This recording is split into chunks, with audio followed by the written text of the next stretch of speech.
This is an interesting movie. I mean, I guess when I got the invite for this, I was kind of excited because I've heard about this story. I didn't follow it all the way in details, but it was like I finally get a chance to see, it presented to me and figure out what the story is about. And I resonate with it.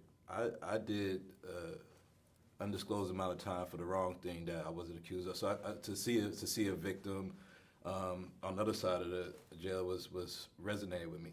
My first question to you is, you spent so much of your life behind bars, and to come out, I mean, to be released from jail and be able to miss all that. What was the most unusual or most new thing that you got to experience? I mean, I know jails have prisons have technology and cell phones and stuff like that now. Some do, but what was like totally new to you?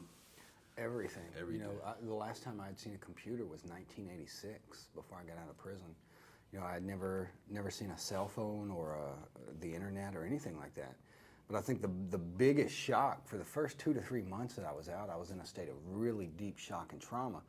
Just because not only had I been in prison for 18 years, but I'd been in solitary confinement for almost 10 years. So I wasn't used to interacting with people at all.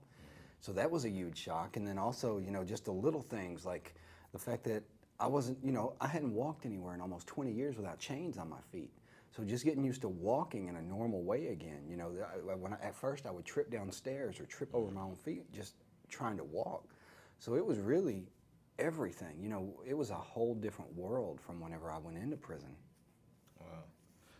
I know that at the beginning of the film, the prosecution characterizes you as being in satanic worship and all this stuff. And I'm not here to get into religious beliefs or anything else, but did faith at all play a way in helping you get through those years? It did for both of us. It was a huge thing. It was, whenever you go into a situation like that, you are really, really angry, really pissed off for a long time, just trying to deal with what they're doing to you. So the only thing I had to turn to help me try to get past that was meditation. And that's what I dedicated my time to. You can't live in this way where you're always looking down the road for some time when you might get out or you're going to go crazy. You've got to find something on a daily basis to dedicate yourself to think about, to live for. And for us, that was our spiritual practice, the meditation, the energy work, all of that. And not only that, but, I started to get really sick and in a lot of pain just because there's almost no medical care in there. They're not going to spend a lot of time and money and energy taking care of somebody they plan on killing. Right. So whenever I would get, that's what forced me to learn these things like Reiki and Qigong, just because that's all I had to depend on. It's all I had to help get me through times when I was sick and in pain. So spirituality was a huge role in our lives. Did you come to grips with that? I mean, that you're on death row. I mean, that your life was, I mean, all of our lives are coming to an end eventually, but I mean, how were you able to, or were you? I mean, it seems impossible to be able to deal with just that possibility of that finality We never looked at it. It was one of those things like whenever they're teaching a race car driver how to drive, they always tell them, don't look at the wall.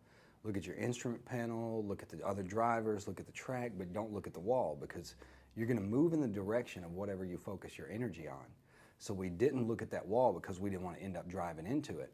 So for us, it was always, one, keeping focused in the present moment and keeping focused on each other. And that's what prevented us from, looking at horrifying scenarios.